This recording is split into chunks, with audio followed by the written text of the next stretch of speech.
세상의 모든 꽃들은 열매를 위해서 존재합니다. 꽃이 피고 지고 나면 열매를 맺습니다.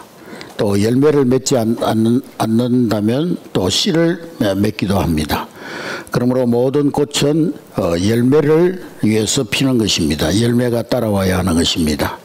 열매 없는 화려한 꽃, 시들어질 때에는 온 거리를 더럽히고 주변만 어지럽게 할 뿐입니다.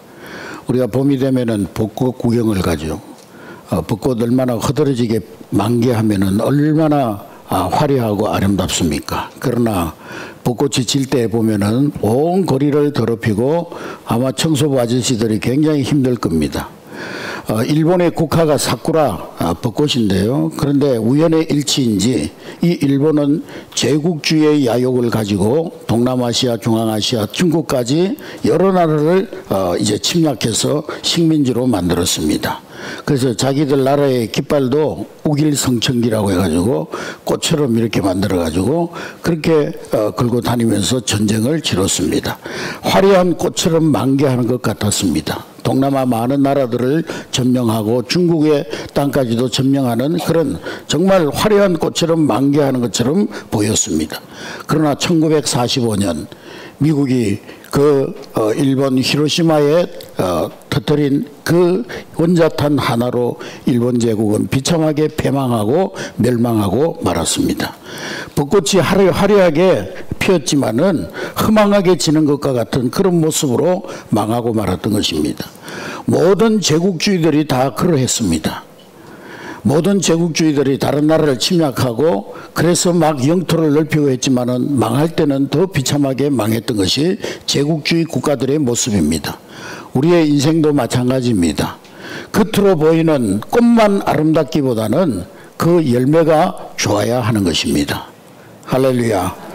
우리 잔이윤 여러분 다 기억하시죠? 잔이윤이라는 분이 있는데 이분은 한국인으로서 우리말로도 사람들 웃기기가 힘든데 근데 이분은 미국에 가서 유창한 영어 실력으로 미국 사람들을 아주 웃겼던 그런 분입니다. 그래서 미국에서 아주 인기를 얻었던 그런 분이에요. 저도 외국에 강의를 가면은 한번 웃겨보려고 개그를 하는데 안 웃더라고요, 사람들이. 통역을 하니까 뜻이 전달이 잘 안 되는 거예요. 근데 이분은 미국에서 한국 사람으로서 아주 유창한 영어를 구사하면서 많은 사람들을 웃기면서 인기를 한 몸에 누렸던 분입니다. 이번에 한국에 와서도 토크쇼, 주말 밤에 토크쇼를 하면서 많은 인기를 누렸습니다. 그리고 박근혜 정부 때에는 국가의 요직에도 앉았던 그런 분입니다. 그러니까 한마디로 인기, 돈, 권력 모든 것을 한 몸에 누렸던 분입니다. 그런데 얼마 전에 제가 유튜브를 통해서 그분의 마지막 말년 인생을 어떻게 보내고 있는지를 방송한 유튜브가 있었는데 거기에 보니까 미국의 한 요양병원에서 쓸쓸하게 아무 가족들도 찾아주지 않고 아무도 돌봐주지 않는 그런 쓸쓸한 가운데 요양원에서 말년을 보내다가 84세의 나이로 머나먼 이국 땅에서 쓸쓸한 죽음을 맞이했던 것입니다. 열매 없는 화려한 꽃뿐인 그런 인생의 씁쓸한 뒷모습이었습니다.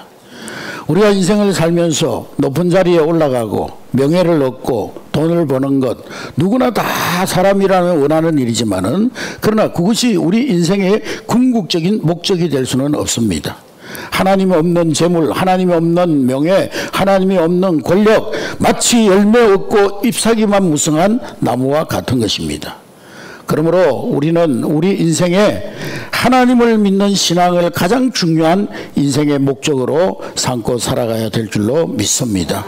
그래야 해서 신앙의 열매가 있는 풍성한 그런 삶이 인생나무가 인생의 꽃들이 될 수 있기를 주의 이름으로 축복합니다. 우리가 그리스도의 사람이고 하나님의 자녀이지만은 세속적인 세상에 살다 보면은 우리도 모르게 소유지향적인 가치관에 젖어들기가 쉽습니다. 그러나 우리 인생에 정말 중요한 것은 소유나 물질이 아니라 하나님을 향한 참 신앙, 거기에 진정한 평안과 행복과 만족이 있는 줄로 믿으시기를 주의 이름으로 축복합니다. 그리고 그 신앙으로 인하여서 신앙의 열매로 결과로서 맺어지는 신앙의 결과로 맺어지는 열매가 중요한 것입니다. 특별히 우리가 가진 소유, 우리의 사회적인 지위, 우리의 명예를 통해서, 우리의 지식을 통해서 우리가 맺어야 하는 열매는 선행의 열매인 것입니다. 선행의 열매는 참 신앙의 증거입니다. 그 사람이 진짜 믿음의 사람이냐 아니면 입으로만 고백하는 그런 종교인이냐, 그걸 결정할 수 있는 가장 좋은 그 증거는 그 사람의 삶 속에 선한 열매가 있느냐는 거예요. 선행의 열매가 있느냐 이 말이죠. 선행의 열매가 있을 때 그 믿음이, 그가 고백하는 믿음이 참 믿음이 되는 것입니다. 더 나아가서 선행의 열매가 있을 때 지속적인 축복과 또 영원한 영광을 하나님께서 허락해 주실 줄로 믿습니다. 오늘 본문 말씀은 사도 바울이 자기의 영적 아들과 같은 디모데에게 보낸 서신의 마지막 결론 부분입니다. 바울은 영적인 아들 디모데에게 교회의 지도자로서 성도들에게 올바른 가치관, 올바른 인생관을 가르치도록 권면했습니다. 근데 그 내용은 소유라는 꽃을 통해서 선행의 열매를 맺으라는 것입니다. 사도 바울은 오늘 17절 말씀에서 17절 우리 다 같이 읽습니다. 시작. 내가 이 세대의 부한 자들을 명하여 마음을 높이지 말고 정함이 없는 재물에 소망을 두지 말고 오직 우리에게 모든 것을 후히 주사 누리게 하시는 하나님께 두며, 마음을 높이지 말고 정함이 없는 재물에 소망을 두지 말라 그랬습니다. 우리가 소유가 많아지면은요 자연히 교만해지기가 쉽습니다. 오늘 본문 말씀에서는 주로 재물에 대해서 말하고 있습니다만은 우리 인간의 소유 가운데는 재물도 있지만은 권세, 지식, 재주, 재능 이런 여러 가지 소유가 있습니다. 어쨌든 이러한 것들을 많이 소유한 사람들은 되게 신앙생활 하기가 쉽지 않아요. 어떤 소유가 풍성하고 뭔가 높은 자리에 있고 많은 것을 가진 사람들은 그렇지 않은 사람들보다 신앙생활 하기가 쉽지 않습니다. 국가적으로도 보면은 국민 1인당 소득이 3만 불 넘어가면은 교회가 쇠퇴하기 시작한다고 합니다. 이번에 방문한 나라들도요, 뉴질랜드는 불과 몇 년 전까지만 해도 복음화율이 50%였어요. 국민 2사람 가운데 1사람이 기독교인이었습니다. 그런데 지금은 어떻게 되느냐, 10%도 되지 않는다는 거예요. 다음 세대들은 거의 전멸 상태라는 거예요. 전멸. 예. 다음 세대들은요 거의 뭐 0. 몇 프로 전혀 교회를 나오지 않는다는 거예요. 근데 그 나라의 1년간 국민 소득이 5만 불 가까이 됩니다. 5만 불. 우리나라도 이제 2000년대에 들어오면서 국민 소득이 3만 불을 넘어서면서 교회가 점점 쇠퇴해 가고 있습니다. 춥고 배고픈 시절에 하나님께 매달리고 하나님을 찾고 하나님을 의지하고 어떻게 하든지 하나님의 은혜를 구했던 우리들이 물질적으로 또 풍요로워지면서 하나님보다 어떤 자기 소유를 의지하게 된 것입니다. 그러나 이것이 얼마나 어리석은 일인지를 우리는 깨달아야 하는 것입니다. 세상의 모든 소유에는 다 한계가 있음을 우리는 알아야 하는 것입니다. 바울은 세상의 재물을 가르쳐서 정함이 없는 재물이라 그랬습니다. 따라했습니다. 정함이 없는 재물. 정함이 없다는 것은 재물의 불확실성, 불안전성을 의미하는 거예요. 다시 말하면 소유는 있다가도 없어질 수 있고 없다가도 있을 수 있는 것이 재물이라는 것입니다. 그렇게 불확실하고 불안정한 것을 어떻게 신뢰하고 거기에 인생의 목적을 두고 살아갈 수 있겠느냐는 것입니다. 그렇습니다, 여러분. 세상의 모든 소유는 어디까지나 하나님께서 우리에게 주신 인생의 목적, 사명을 위한 수단과 도구에 불과하다는 것을 깨달을 수 있기를 주의 이름으로 축복합니다. 우리의 소유 그 자체가 궁극적인 목적이나 궁극적인 가치가 되어서는 안 되는 것입니다. 여러분, 이 땅에 있는 모든 사람들에게 적용되는 불변의 진리가 있습니다. 오늘 여기 있는 모든 분들에게도 적용되는 불변의 진리가 있는데, 그것은 사람은 반드시 죽는다는 거예요. 여기 영원히 살 사람 한 사람도 없어요. 이 땅에서 영원히 살 사람 한 사람도 없어요.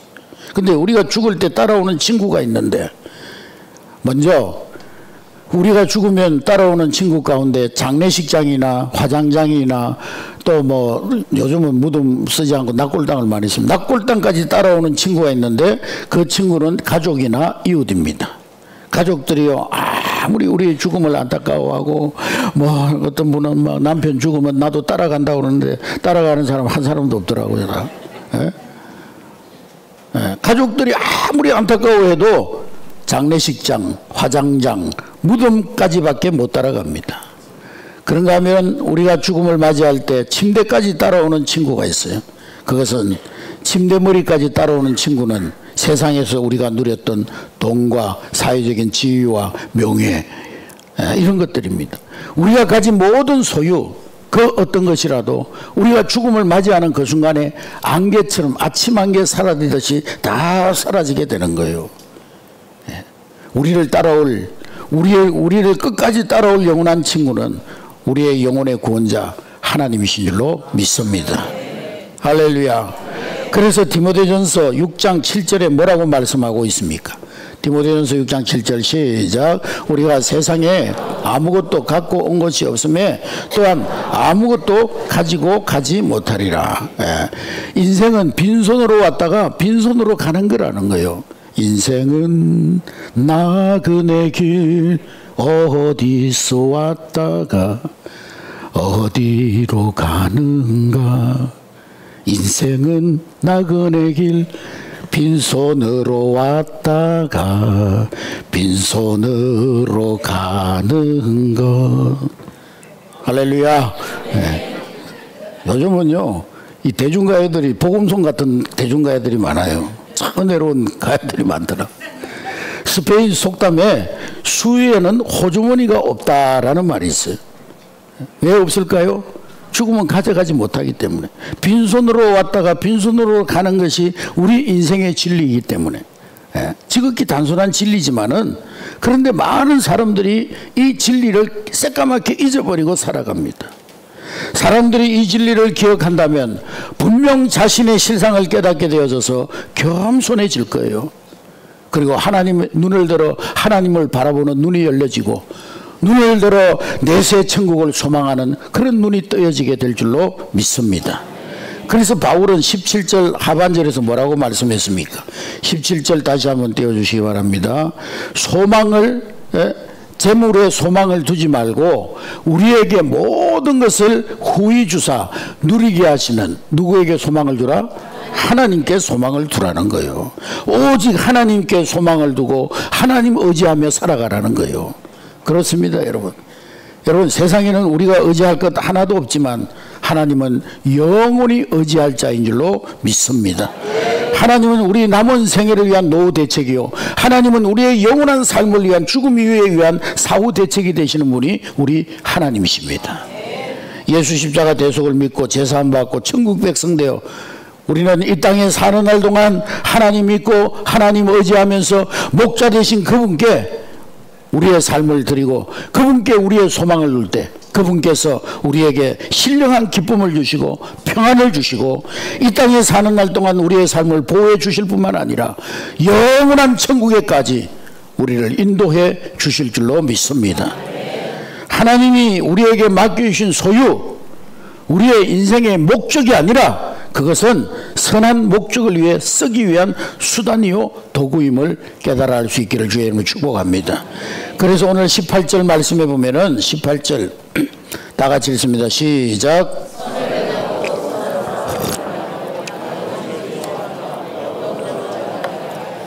네. 선한 일을 행하고 선한 사업에 부하고 나누어 주기를 좋아하고 너그러운 자가 되게 하라. 그것은 곧 선행의 열매인 것입니다. 근데 세상 살아가는 우리 사람들의 모습을 보면은 그렇게 살지 않는 것 같아요. 하나님 주신 소유를 가지고 그런 모습으로 살아가는 사람들이 별로 없는 것 같아요. 우리 세상 사람들이 사는 모습을 보면은 세 가지 유형이 있는데요. 첫 번째로는 물질을 불용하는 사람이에요. 불용. 어떤 사람은 소유를 모으는 데만 관심이 있어요. 모아가지고 열심히 벌어가지고 열심히 쌓아놓는 데만 관심이 있는 사람, 도무지 쓰지 않으려고 그래요. 예수님은 마태복음 25장 14절부터 30절에 달란트 비유에서 그 어떤 주인이 외국으로 출장을 가면서 자기 집에 있는 종 3사람에게 달란트를 맡기는데 어떤 사람에게는 1달란트, 어떤 사람이 2달란트, 어떤 사람에게는 5달란트를 맡겼습니다. 그리고 먼 나라에 출장 갔다가 돌아와서 너희들에게 맡겨놓은 재물을 달란트를 가져오라 했을 때 2달란트, 5달란트 맡은 종들은 열심히 그것으로 장사해서 주인이 왔을 때 2배로 남겼어요. 근데 1달란트 받은 종은 땅에다 묻어두고 그냥 그대로 두고 있다가 주인이 왔을 때 1달란트 그대로 내놓았어요. 그때 주인이 뭐라고 책망했습니까? 이 악하고 게으른 종아. 주인이 주신 달란트를 사용하지 않은 것을 주인이 질책했던 겁니다. 그 종을 향해 너는 악하고 게으른 종이라고 그랬어요. 여러분, 우리가 하나님이 우리에게 인생의 삶의 여정 속에 쓰라고 주신 소유를 쓰지 않고 쌓아두기만 하면 하나님 앞에 너무나 악하고 게으른 종이라는 거예요. 뿐만 아니라 쓰지 않으면 결국에는 잃어버리게 됩니다. 마태복음 6장 19절, 마태복음 6장 19절 우리 다 같이 읽습니다. 마태복음 6장 19절 시작. 너희를 위하여 보물을 땅에 쌓아두지 말라. 거기는 좀과 동록이 해하며 도둑이 구멍을 뚫고 도둑질하느니라. 제가 언젠가 신문을 읽고 아주 웃지 못할 기사를 본 적이 있습니다. 부산에서 한 노숙자가 항상 베고 자는 베개가 있었는데 그 베개가 터졌어요. 그 베개가 터지니까요, 놀랍게도 거기에서 돈다발이 나왔는데 무려 3천만 원이 나왔어요. 3천만 원. 예? 노숙자가 베개에 3천만 원. 예? 비와 땀에 절어가지고 냄새가 나고 구겨지고, 예? 그런 이 베개에서 이 돈다발이 나왔는데 3천만 원이 나온 거예요. 기자가 물어봤습니다. 예? 아니 이렇게 많은 돈을 가지고 있으면서도 왜 쓰지도 않고 이렇게 노숙자 생활을 했냐고 물어봤더니만, 야, 이 돈은 제가 30년 동안 구걸해가지고 한 푼 두 푼 모아가지고 모아놓은 돈인데, 그런데 이 돈을 쓰려고 그러니까 평생 고생하고 돌아가신 우리 어머니가 생각나가지고 어머니가 눈에 밟혀가지고 도저히 쓸 수가 없더라는 거예요. 그게 어머니를 향한 효성인지는 모르겠지만은 분명한 것은 소유를 쓰지 않는 것은 어리석은 일이요 악한 일이라는 거예요. 악한 일. 예.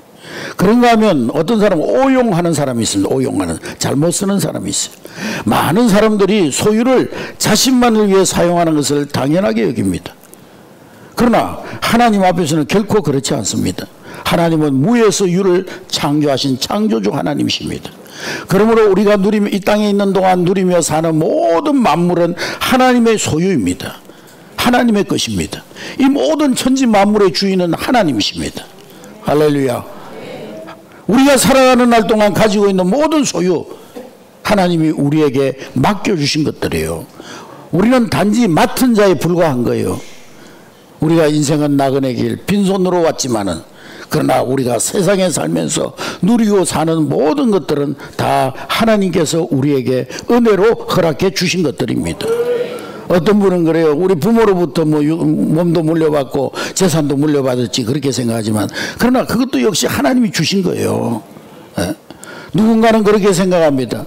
내가 열심히 아침부터 땀 흘려 일해서 버는 것이지. 그렇지만 그렇게 되도록 하나님께서 시간을 주시고 건강을 주시고 생명을 주시고 하나님의 은혜를 베푸셨기 때문에 가능한 거예요. 예?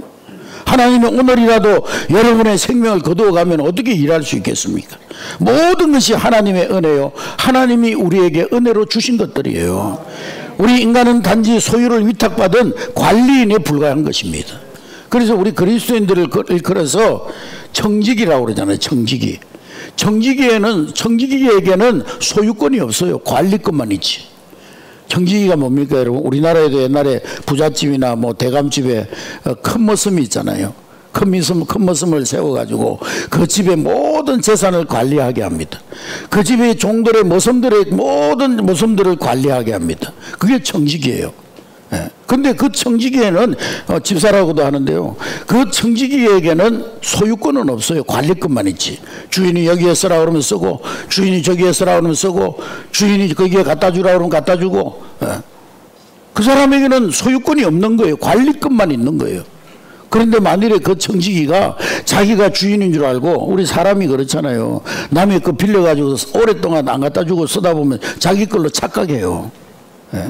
그래서 착각을 해가지고 주인 것을 지금 관리하는데 지가 주인인 줄 알고 자기 마음대로 쓰고 다니고 자기 어떤 유익을 위해서 쓰고 그러고 다닌다면 어떻게 되겠습니까? 주인은요, 그 청지기를 당장에 파면시켜 버릴 것입니다.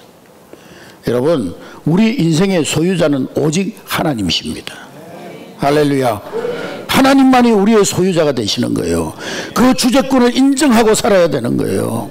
그 인정하지 않으니까 모든 문제가 생기는 거예요. 소유권에 문제가 생기는 거예요. 그러므로 우리는 모든 소유권이 하나님께 있기 때문에 하나님의 뜻을 따라 선용해야 하는 것입니다. 만일 그렇지 않으면 오늘 한 달란트 받은 악한 종처럼 이 악하고 게으른 종이라고 책망을 받게 되는 것입니다.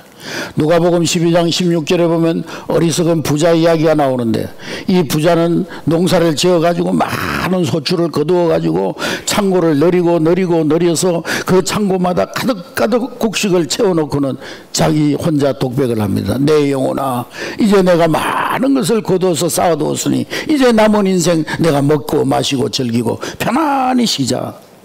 그러면서 자기 일을 향해서 독백합니다. 그때 하나님의 음성이 들립니다. 하나님 뭐라고 하십니까? 이 어리석은 자야, 오늘 밤에 내가 내 영혼을 도로 찾으리니 그러면 네가 준비한 쌓아놓은 그 모든 것이 누구 것이 되겠느냐. 그러면서 그 비유의 결론이 뭐냐? 자기를 위하여 재물을 쌓아두고 하나님께 대하여 부요치 못한 자가 바로 이와 같다 그랬어요. 따라하겠습니다. 자기를 위하여 재물을 쌓아두고 하나님께 대하여 부요치 못한 자가 이와 같다. 쌓아놓은 재물이 자기 건 줄로 알고 내 영혼아 이제부터 평안히 쉬고 그리고 먹고 마시고 즐기자 했는데, 하나님께서 이 바보야, 네 영혼은 오늘 밤 내가 도로 찾을 건데 너 쌓아둔 것이 누구께 되겠느냐 물으십니다. 인생의 진정한 주인을 모르는 너는, 인생의 주인이 누군지 모르고 너의 소유의 소유권이 누구에게 있는지 모르고 있는 너는 살아갈 존재 가치가 없다는 거예요. 그래서 오늘 밤 내 영혼을 도로 거두어 가시겠다는 거예요. 사랑하는 성도 여러분, 적어도 하나님 믿는 우리 그리스도인들은 내 것 가지고 내 마음대로 하는데 내가 쓰는데 뭔 참견이냐고, 뭔 상관이냐고, 그런 악한 생각을 해서는 안 되는 거예요. 나에게 있는 모든 것들 하나님이 나에게 허락하신 것이요, 나에게 맡겨준 것이요, 내 것이 아니라 하나님의 것임을 인정하며 살아가시기 바랍니다. 할렐루야. 그러므로 하나님의 일에 선을 베푸고 하나님의 일을 위해서 나누는 일에 부유한 자가 되어져야 하는 것입니다. 그래서 우리는 하나님이 주신 모든 것들을 선용하는 자들이 되어야 합니다. 만물이 하나님의 것이기 때문에 우리는 모든 소유를 하나님 것으로 인정해야 되는 거예요. 그게 바로 하나님의 주권을 인정하는 신앙입니다. 이런 신앙이 있는 사람은 하나님이 나에게 주신 물질, 시간, 재능, 그 모든 것을 가지고 하나님의 뜻대로 선용하며 사는 것입니다. 그 사람의 믿음이 참 믿음이냐, 거짓 믿음이냐, 짝퉁이냐, 진품이냐, 그걸 알려면은요, 그 사람이 소유를 어디에 쓰느냐, 어떻게 쓰느냐에 보면 아는 거예요. 아무리 입으로 별 얘기를 다 하고 별 신앙 고백을 다 해도 그 사람의 물질 쓰는 것, 그 사람이 시간 쓰는 모습을 보면 그 사람의 믿음을 알 수가 있는 거예요. 속일 수가 없는 거예요. 네 물질 있는 곳에 마음이 있다고 그랬잖아요. 어디에 물질을 쓰느냐에 따라서 그 마음이 있는 거예요. 다시 말씀드리면 우리는 내 인생의 소유가 풍성할수록, 인생의 꽃이 화려할수록 하나님의 선한 목적대로 사용하는 선행의 열매가 있어야 될 줄로 믿습니다. 디도서 2장 14절 말씀해 보니까, 디도서 2장 14 시작. 그가 우리를 대신하여 자신을 주시면 모든 불법에서 우리를 속량하시고 우리를 깨끗하게 하사 선한 일을 열심히 하는 자기 백성이 되게 하라 하시고, 예수 그리스도께서 왜 우리를 구속하여 주시고 우리를 구원하여 하나님 자녀 삼아 주셨습니까? 우리를 구원하신 목적이 무엇입니까? 그것은 우리로 하여금 선한 일을 열심히 하는 자기 친백성이 되게 하려 함이라고 말씀하고 있습니다. 할렐루야. 예수님이 우리를 죄에서 구원하여 하나님 자녀 되게 하신 목적, 선행의 열매를 맺는 그런 백성이 되게 하기 위함이라는 것입니다. 그러므로 우리는 꽃만 화려한 인생나무가 아니라 열매 맺는 인생나무가 되어져야 될 줄로 믿습니다. 할렐루야. 예, 말만 번지르하고 말만 화려하고 뭐 자기의 어떤 인생의 겉모습만 화려하고 아무 열매 없는 그런 인생이 되어서는 안 되는 것입니다. 선행의 열매를 많이 하나님 주신 것을 가지고 부지런히 선한 사업에 힘쓰고 이웃을 섬기고 그래서 선행의 열매를 많이 거두어야 되는 거예요. 그런데 우리가 선행의 열매를 맺을 때 유의해야 될 사항이 있습니다. 반드시 유의해야 될 여러 가지가 있지만은 두 가지만 말씀드리려고 합니다. 이 두 가지를 잘 지킬 때 선행의 열매가 아름다운 향기를 낼 수가 있습니다. 먼저 우리가 행하는 선행은 은밀한 선행이 되어야 합니다. 한번 따라하겠습니다. 은밀한 선행이 되게 하자. 주님은 분명히 말씀하셨어요. 마태복음 6장 1절부터 4절에 보면 사람들 앞에 보이려고 너희들이 사람들 앞에서 행하지 않도록 주의해라. 그리하지 아니하면 하늘에 계신 너희 아버지께 상을 받지 못하느니라. 그러므로 너희는 구제할 때 외식하는 자가 사람에게 영광 받으려고 회당에서 거리에서 나팔 불면서 우리가 이렇게 막 엄청난 일을 했다고, 우리가 이렇게 막 위대한 일을 했다고, 그건 벌써 하나님 앞에 이미 상을 받은 거라는 거죠. 이미 그 받을 상이 없다는 거예요. 이제 나팔 불는 그 순간에 이미 받을 상이 없다는 거예요. 그래서 너는 구제할 때 오른손이 하는 것을 어떻게 하라? 왼손이 모르게 하라. 어떻게 오른손이 하는 걸 왼손이 모르게 할 수가 있어요? 말이 안 되지. 그 말은 무슨 말이냐? 너희가 구제하고 선행할 때 다 구제하고 선행하는 그것으로 다 잊어버리라는 거예요. 에? 그거 했다고 뭐 내가 뭐 대단한 이름을 내고 뭐 자기 자랑을 하고 자기를 높임을 받고 기념비를 세우고 그렇게 하지 말라는 거예요. 은밀하게 보시는 하나님 앞에 할 때 하나님께서 너희에게 모든 것을 갚아주신다는 거예요. 구제하고 선을 행하면서 자기 이름 내고 나팔 불고 이미 상을 다 받았다는 그 선행은 하나님과 상관없는 거라는 거예요. 그러므로 은밀하게 선행을 실천해야 하는 것입니다. 근데 우리가 개인 차원에서 뭐든지 자기 개인 차원에서 구제하고 선교하고 뭐 이렇게 하다 보면은요, 자연히 자기 자랑이 나오기가 십상입니다. 내 이름 내고 싶고요, 뭐 내 공치사 받고 싶고요, 이런 마음이 생기기가 마련이에요. 우리 어떤 공공기관이나 뭐 이렇게 학교 같은 데 가보면은 뭐 딱지 붙여놨잖아요. 이건 누가 기정했습니다, 누가 세웠습니다, 뭐 이런 자기 이름 내기를 좋아해요. 자기 이름 새기고 싶은 거예요. 내가 했다는 것들을 나타내고 싶은 거예요.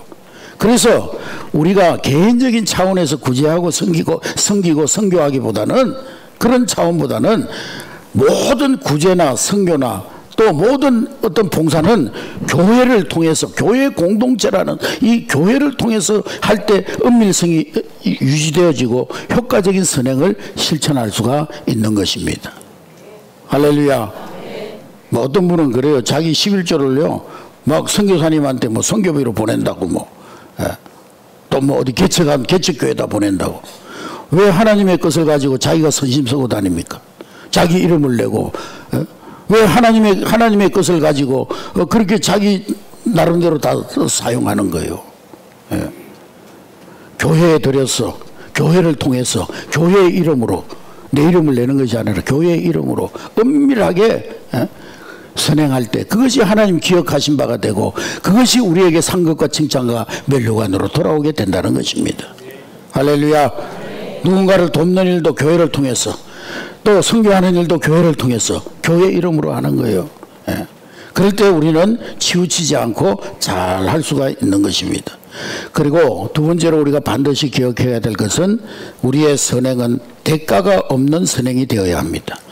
어떤 선행을 하면서, 어떤 선행은 하다 보면요 대가가 돌아올 때도 있어요. 칭찬이 돌아올 수도 있고요, 뭔가 이렇게 반대 급부가 돌아올 수 있어요. 자연스럽게 그런 일이 발생하는 것까지 나쁘다고 할 수는 없지만은, 그러나 우리가 선을 행하면서 우리 마음 깊은 곳에 반대 급부를 생각하고 계산하면서 선행을 하는 것은 하나님 앞에 합당치 못하다는 거예요. 그러므로 가급적 대가 없이 이루어지는 선행을 지향해야 합니다. 예수님이 오늘 누가복음 14장 12절부터 14절에 보면은 누가복음 14장 12절 14절 시작. 또 자기를 청한 자에게 이르시되 네가 점심이나 저녁이나 베풀거든 벗이나 형제나 친척이나 부한 이웃을 청하지 말라. 두렵건대 그 사람이 너를 도로 청하여 네게 가품이 될까 하노라. 잔치를 베풀거든 차라리 가난한 자들과 몸 불편한 자들과 저는 자들과 맹인들을 청하라. 그리하면 그들이 갚을 것이 없으므로 네게 복이 되리니 이는 어인들의 죄 네가 갚음을 받음이라 하시더라. 무슨 말씀입니까? 네가 누군가를 섬기고 구제하고 대접할 때 형제나 친척 부한자를 청하지 말고 가난한 자, 전원자, 장애인 이런 사람들을 하라는 것은 우리가 뭐 가까운 사람 부자들한테는 베풀지 말라는 그런 의미가 아니죠. 예. 우리 사회가 뭐 꼭 가난한 사람들만 위한 뭐 그런 사회가 되어서는 안 되죠. 가난한 자도 다 섬김의 대상이 되어야 되고 부한 자도 섬김의 대상이 되어야 되죠. 모든 사람이 우리의 섬김의 대상입니다. 할렐루야.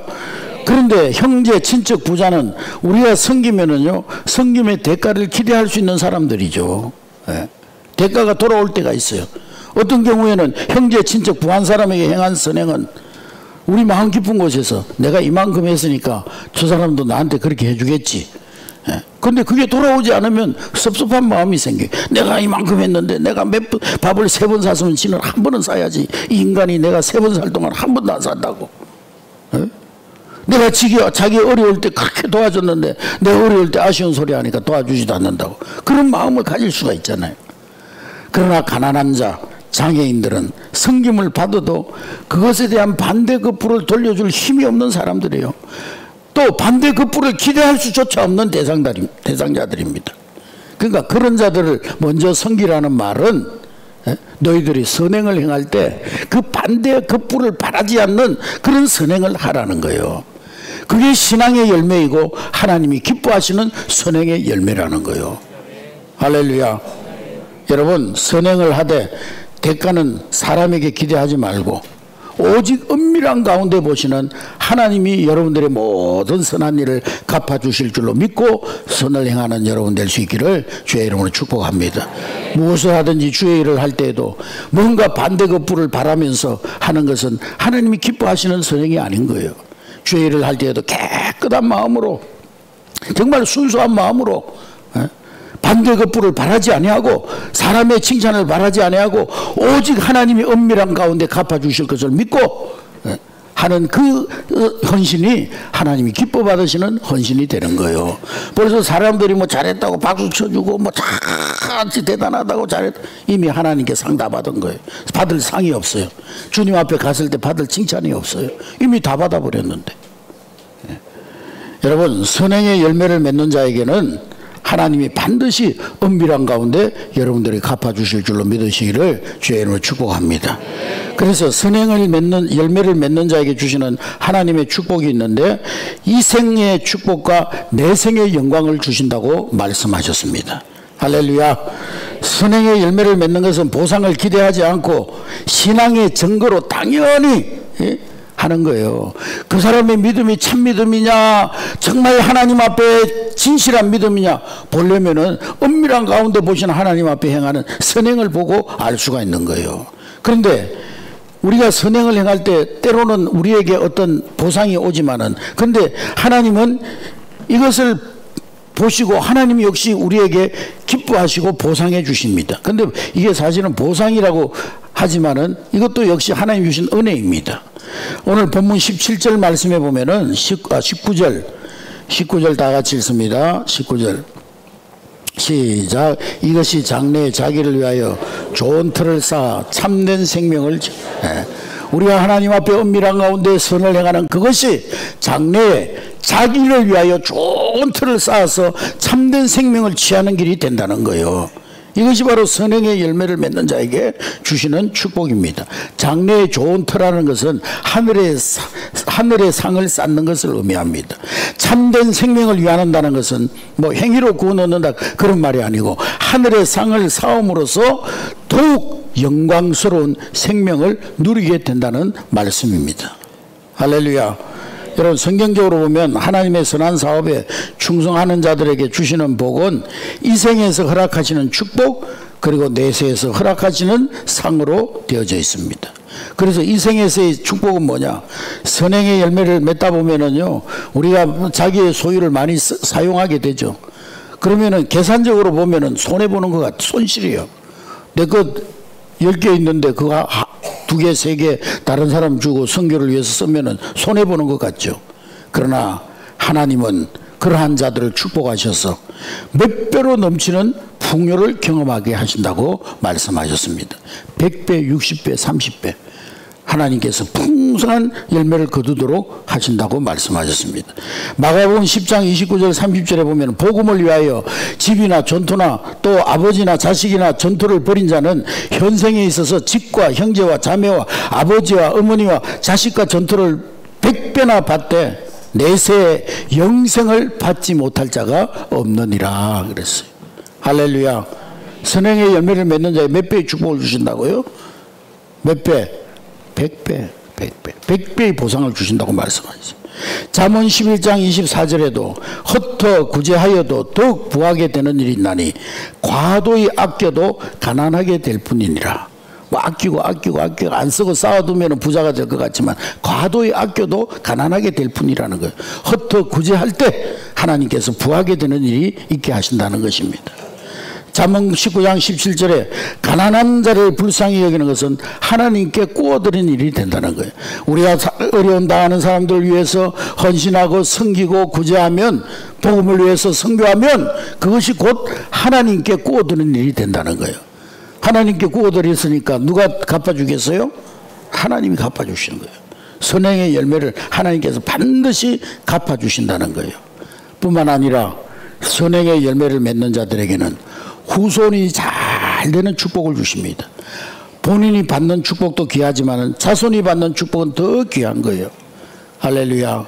예? 저희 어머님은 신앙생활하면서 정말 우리를 자신을 위해서는 검소하게 생활하고 자녀들은 정말 검소하게 그렇게 양육했지만은 하나님의 교회를 위해서는 정말 헌신적으로 헌신했더니 예? 아들까지 손자들까지 하나님께서 다 축복해 주시더라고요. 할렐루야. 예? 그 자손들이 복을 받는 거예요. 시편 37편 25절 26절에 보니까 네가 어려서부터 늙기까지 의인이 버림당하거나 그 자손이 걸식함을 보지 못하였도다. 그는 종일토록 은혜를 베풀고 꾸어주니 그 자손이 복을 받는도다 그랬어. 할렐루야. 옛날에 청교도들은요 하나님이 우리에게 필요보다 더 많은 것을 주신 것은 두 가지 책임이 있다 그랬어요. 첫 번째로는 감사할 책임, 그리고 다른 하나는 나눔의 책임이라고 그랬어요.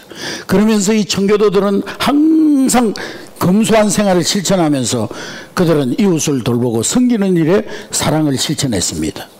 이런 청교도 신앙을 개성한 사람들은 한결같이 하나님의 은혜로 복된 삶을 영위하고 선진국가를 세우고, 할렐루야. 예? 우리 세계 지도를 보고 선진국가들은 다 이러한 정신으로 산 나라들이에요. 남의 나라 침략하고 빼앗고 한 사람들 다 망했어. 예? 근데 다른 나라 원조하고 도와주고 다른 나라들 잘 살 수 있도록 협력해주고 그런 나라들은 다 선진국가가 되고 하나님께서 그런 후손들을 다 축복하셨어요. 선행의 열매를 맺는 사람에게는 내세의 영광이 있는 것입니다. 이 세상에서의 부귀영화보다 더 중요한 것, 그것은 하늘의 영광입니다.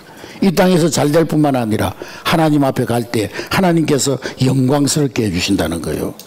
마태복음 25장 31절에 보면은 양과 염소의 비유가 나오는데 예수님께서 양의 무리는 오른편에 염소의 무리는 왼편에 서라고 하시면서 너희들은 양의 무리들을 향해서 너희들은 내가 배고플 때 먹을 것을 주었고 헐벗었을 때 입을 것을 주었고 목마를 때 마실 것을 주었고 내가 옥에 갇혔을 때 너희들이 위로해 주었고 나그네가 되었을 때 우리를 보살펴 주었다.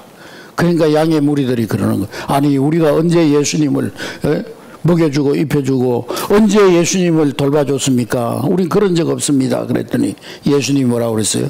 너희들이 너희의 이웃들 너희 주변에 있는 어려운 자들을 위해서 한 그 일이 곧 나에게 한 것이다. 할렐루야. 여러분 이 구절을 잘못 이해하면은요, 예수님이 양과 염소의 행위를 가지고 따지는 것 같지만은 그런 말이 아니에요. 착한 일 많이 했으니까 천국 가고 착한 일 안 했으니까 지옥 가고 그 말이 아니에요. 양의 무리도 결국에는 믿음으로 구원받고 염소의 무리도 믿음으로 결국에는 믿음으로 구원받는 거예요. 염소가 심판받아 지옥 가는 것은 하나님을 믿지 않는 불신앙 때문입니다. 양들이 천국에 들어가는 것은 그들의 신앙 때문이에요.